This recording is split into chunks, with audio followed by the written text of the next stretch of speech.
মুমিন কখনো হেরে যায় না। মুমিনের হারাবার কিছু নাই।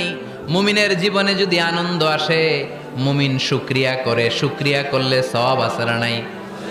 আর মুমিনের জীবনে যদি দুঃখ আসে, মুমিন সবর করে, ধৈর্য ধরে, ধৈর্যেও সওয়াব আছে না নাই? তাহলে আমাদের সব দিক দিয়েই চলা।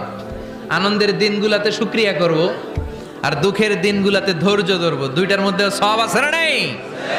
এজন্য বিশ্বনবী বললেন, আজাবান লি আমরিল মুমিন, মুমিনের বিষয়টা খুবই আশ্চর্যের।